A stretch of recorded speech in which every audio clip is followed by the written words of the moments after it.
Next has dropped one of the coolest surprises that I've seen with the new Infinite Bay Stadium, which reveals not only pretty exciting gameplay, but a bay we've desired for a long time. So if you are excited and like bays that spin, make sure to like, subscribe, and comment your thoughts. And as well, make sure to check out Mall of Bays. While the stadium is sold out right now, we're going to be restocking a little bit closer to the release. We do have plenty of Solar Eclipse pre-orders up and Pegasus Blast. I'm Canadian based and I import from Japan. It is an optional way to support the channel, and I appreciate any and all support regardless.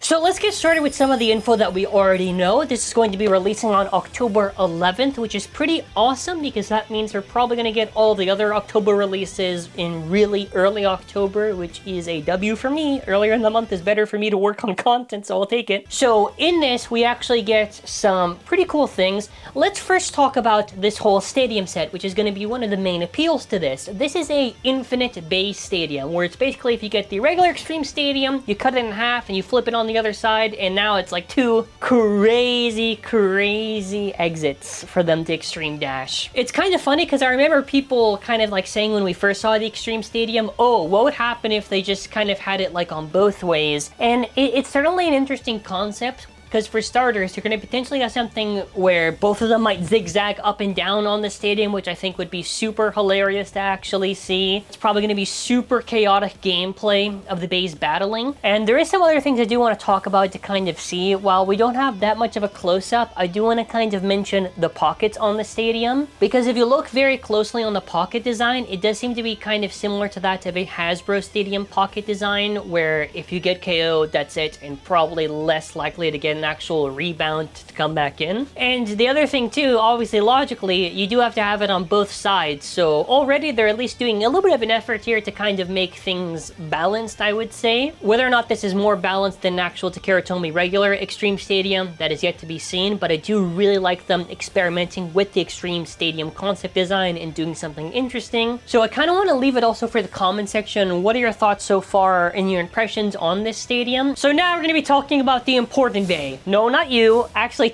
Goat's Tackle! Yo! So this was already kind of revealed a while back, but if you're wondering, Goat Tackle is an echo of Black Shell. So it just seems like I think it's rounder context. I don't actually own one. I've been waiting to eventually import the Hasbro one. I think the weight is similar to Black Shell. I'm assuming performance-wise, it's probably just going to be like maybe use it for attack or something. I do like the color scheme of it. A very nice kind of mix of blue and purple. It's a lot more coherent, and I have to say this, but I don't know who is the color designer for Hasbro. A lot of them just feel like, really like, who the fuck picked these colors? Because like, you'll have this regular goat of like this pink, that looks pretty cool, but then yellow and blue, it's like, there are so many ways that you could have made the Hasbro Bay look better for the color choices, and whatever. Now, the parts that they do include is 770. 770 I do think is a very nice for balance type combinations. It's very good at deflecting them and doing those very much nice hard counters. Could use it for defense stuff if you want to. I particularly like it on balance builds that use point or kick. Now, the potential L, I guess, for this set is that they gave us taper, which I do think you should have just given kick. Honestly, like we already have a blue Hell's Reaper. It would have been cool just to have, hey, here's another option if you want to customize it. Here's this blue kick. But finally now, after how many years? What, 2 years? The original Cobalt Drake was locked in a rare bay get battle for an extreme finish, which if you don't know what a rare base thing is, it's literally just like gotcha gambling bullshit. To then after, for the following year, it's again gotcha gambling, but a little bit easier to win. And now it's locked in a stadium set. Yeah! I do have to say the colors on it are really funny. This is literally just like a Christmas Drake. That's pretty much what it is with the red, white, and green. Now, the parts they do give on this are pretty nice. We do get 960 Rush, which I think those are really good part choices.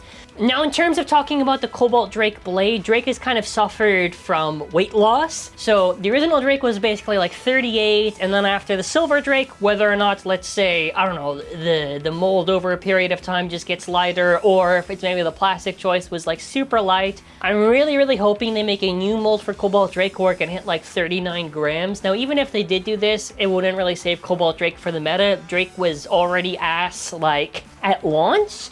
Maybe not. Like, it had a period of domination, I guess, where it's just for attack sub, just because it had a lot of strong weight, but Phoenix Wing killed it off, so even if you got like 39, it would probably just be maybe usable, maybe go back up a tier or something like that. 960 is a pretty nice choice. They basically did an inversion where the inner part's red and the outer part's white. I'll try to Photoshop it, and we do get the Rush bit, which I think is a big win. Rush is a bit that's very slow and controlled. It's one of the best bits to use for Beyblade X, so to get a reprint of it, I'm okay with it. I think that or Low Rush I would have been fine with. I would love to see them reprint either on random booster stuff or whatever. Like, give us those type of bits, please. I don't want to see another flat TT. Please don't do it. So I think aside from that, overall, this is pretty exciting. October, there's a lot more surprises that are going to be coming up. So I'm very curious to see what will Takara Tomy actually do? What will we actually get for the rest of October, which we're going to be finding out in a couple of weeks. So that's going to be kind of fun. But what are your thoughts? I like doing this now. We're just point at the camera. In the comment section below, are you excited? You know, finally, you know, Cobalt Drake. That would probably mean also we'll get if they do Aero Pegasus in the same way where they just release it like as another option for Rare Bay, it'd be like end of next year Aero Pegasus, but a normal one. I think that would make some sense. But yeah, that's gonna be interesting. Anyways, I want to say thank you all for watching. Check out my old bays, and that's gonna be it for now. Take care and bye.